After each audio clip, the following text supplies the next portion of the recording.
কামপুৰৰ পশ্চিম গুইমাৰীত ৰাস উৎসৱ উদযাপন।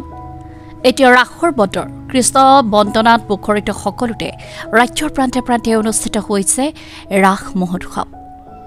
শৰতৰ হিমখনা সেমেকা ৰাতিত ভগৱান শ্ৰীকৃষ্ণ বন্দনাত মুখৰিত সকলোতে ৰাসস্থলীবোৰ পৰিণত হৈছে বকুল বৃন্দাবনলৈ। এয়া কামপুৰৰ দৃশ্য। কামপুৰৰ পশ্চিম গুইমাৰীতো ৰাস উৎসৱ উদযাপন কৰা হয়। প্ৰদৰ্শন কৰা হয় মহাপুৰুষ শ্ৰীমন্ত শংকৰদেৱ বিৰচিত কেলিগোপাল নাট। গাঁওখনৰ মহিলাসকলৰ উদ্যোগত আৰু সমূহ যুৱক যুৱতীৰ সহযোগত অনুষ্ঠিত হোৱা এই ৰাসলীলাত কেইবাজনো বিশিষ্ট ব্যক্তিক সম্বৰ্ধনা জনোৱা হয়। চাপৰমুখ জিলা পৰিষদ জোনালী দাস হোজাই নগাঁও মৰিগাঁও জিলাৰ গড়কাপ্তানী বিভাগৰ অধীক্ষক অভিযন্ত্ৰা গোবিন্দ সিং সমাজসেৱক ৰবুল দাস আদিক বিপুল সম্বৰ্ধনা জনোৱা হয়।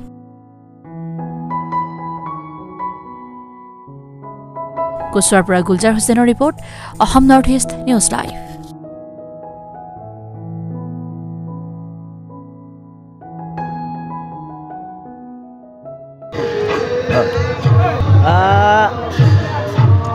আজি গুইমাৰীত কেন্দ্ৰীয়ভাৱে প্ৰভু শ্ৰীকৃষ্ণ আশীৰ্বাদত কৃপাত আৰু ৰাইজৰ সহযোগত শ্ৰীকৃষ্ণ লীলা প্ৰদৰ্শন হৈছে, ৰাস উৎসৱ অনুষ্ঠিত হৈছে। আমি সকলোৱে আহিছোঁ ৰাস উৎসৱ চাবলৈ। গতিকে আমাৰ মনত সকলোৰে নিশ্চয় আনন্দ ফূৰ্তি। আৰু বাল্যকালৰ পৰা যেতিয়া আমি এনেধৰণে ৰাস চাবলৈ যাওঁ, ৰাস চাবলৈ গ'লে নিশা আমি খুব আনন্দ ফূৰ্তি কৰোঁ।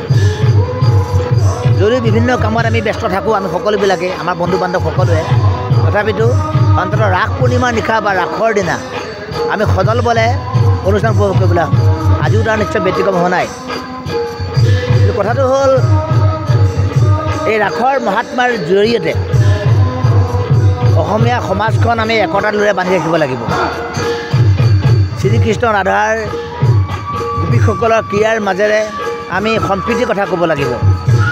আমি সকলোৱে আহি থকা বহু বছৰৰ বাবে যুগান্তৰলৈ আমি আমাৰ সমাজখন সম্প্ৰীতিৰ মাজত আমি ঐক্যৰ মাজত আমি জীয়াই ৰাখিব লাগিব।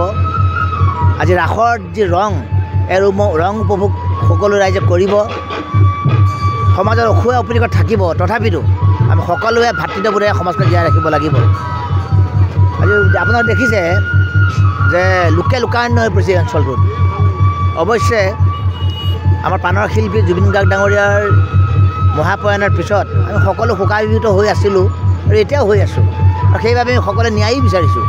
কিন্তু ইয়াৰ মাজতেই দৈনন্দিন যি সমাজ পৰিচালনা, দৈনন্দিন যি জীৱন যাত্ৰা, ইয়াক আমি জীয়াই ৰাখিব লাগিব।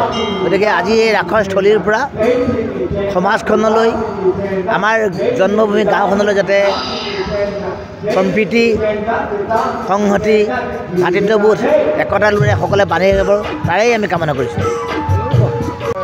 ইয়াৰ আমঠু জুবিন গাৰ্গ ডাঙৰীয়াৰ যি নেকি অসমৰ ভূপেন হাজৰিকাদেৱৰ পাছতে আমাৰ সাহিত্য সংস্কৃতিত গুৰি ধৰিছিল, তেওঁৰ অকাল মৃত্যুত আমি শ্ৰদ্ধাঞ্জলি জ্ঞাপন কৰিছোঁ।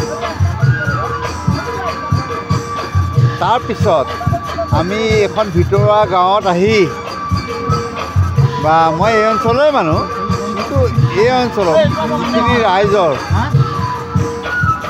কৃষ্ণ ভক্তি আৰু শাৰদীয় আজি ৰাস উৎসৱৰ উলহ মালহ দেখিলোঁ, সঁচাই আপ্লুত হৈছোঁ।